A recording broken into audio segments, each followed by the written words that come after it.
Last Man Standing is a third-person shooter that thrives to be something more along the lines of Player Unknown or H1Z1 King of the Kill.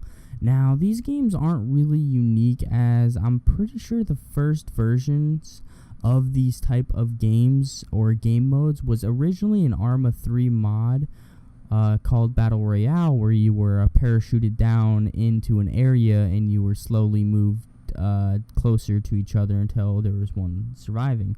So in terms of gameplay and uniqueness, Arma's already had it done before these two game developers. I believe H1Z1 King of the Kill actually hired the guy who made the mod and had him help them work on their game over by Sony.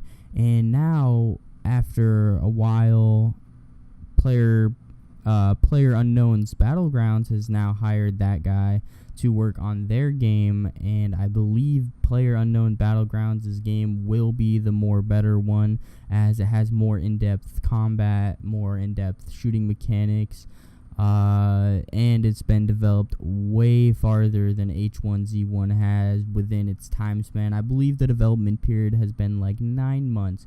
But anyway, on to that. That's basically the style of game mode that you're getting when you pick up the Last Man Standing on PC. It is a free-to-play game, although there are microtransactions, and when you first boot up the screen, you are greeted with this buy this crate or starter pack or something, which you can ignore, and you're pretty much good to go after that. You can click play game, and it pretty much throws you in a game. So it doesn't really shove a lot of microtransactions down your throat when you first begin your experience. Which this is a good thing, although you got to take into account who the development team is, given that it's a free-to-play game, and the development team is the same exact team that has been working on games like War Z and Romero's Aftermath. Just these games that have been huge flops and haven't really been going anywhere or giving anything to its genre in terms of expanding it, not really giving it its own idea, just copying and cloning and hoping to cash in on this just one idea that they're really stuck at. I don't know if I would call it great persistence or if I would consider it admirable or whatever you would want to call it, but it's really just not looking good for these developers, especially in their future line of games that they want to be producing, seeing as all of them have been something like a copy of another genre just to cash in on its success.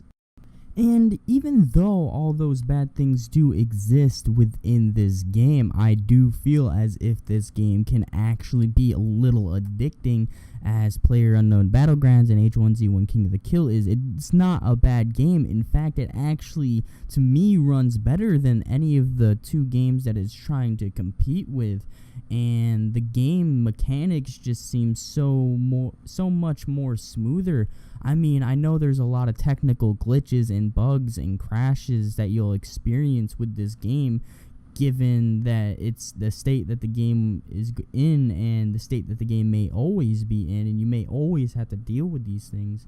Hopefully that they will be patched soon, but in my experience with the game so far, I played about 3-4 matches or something along those lines, and it's all been quite fun. You find guns and ammo, and you shoot people, and it works. It's not like Player Unknown's Battleground where you have to have this souped-up machine to get a constant 30 FPS. I mean, I know it's in its early access state, and it's only been developed for 9 months, and optimization isn't there yet, but I'm saying in this moment right now, I would honestly say Last of Us is probably the better route to go, unless you like H1Z1 King of the Kill, because that is also a better route to go than Player Unknown's Battleground, unless you don't like their shooting style mechanics, as Player Unknown's Battlegrounds has more of a refined shooting mechanics that actually feels responsive and has bullet drop. Not saying that the others don't feel responsive, it's just Player Unknown's Battleground actually has a more refined system when it comes to their shooting than the other two competitors. And I know I'm going to get a lot of hate and stuff for not praising PlayerUnknown Battlegrounds for the glorious PC Master Race gaming thing it is, but this is just going to be my opinion. This is my opinion on these games, on these 3 games, H1Z1, PlayerUnknown's Battleground, and Last Man Standing. I believe Last Man Standing and H1Z1 are the more better versions of these types of games, at least at this moment, although I see more potential in PlayerUnknown's Battleground than I do in any of the other 2, as I feel like Last Man Standing probably isn't going to get as updated as much as the other 2, although I do feel like it is a nice free alternative for you to be playing if you don't have any money than the other 2, because the other 2 cost money. Like, I believe PlayerUnknown Battlegrounds is like a $30 early access game, which is pretty ridiculous, and H1Z1 King of the Kill is $20, which was already split to 2 games, because originally it was supposed to be $20 for the original game and King of the Kill, but let's not get into that. Anyway, Last Man Standing is a great game if you just kind of want to pick it up and play it for a few hours, few days, few years, or 1 minute, 2 minute, and then go comment on the Steam comments page saying how bad the developers are, and the little emoji with a guy taking a shit on the game. That's actually one of my favorites. I always like those. And in conclusion today, guys, I do feel that Last Man Standing is going to be probably not a great game in the future with future updates, and it won't be able to keep up with its competitors, at least in my opinion, although I do feel like it is a good game and isn't something you should just push aside like all the other games that the developers have made.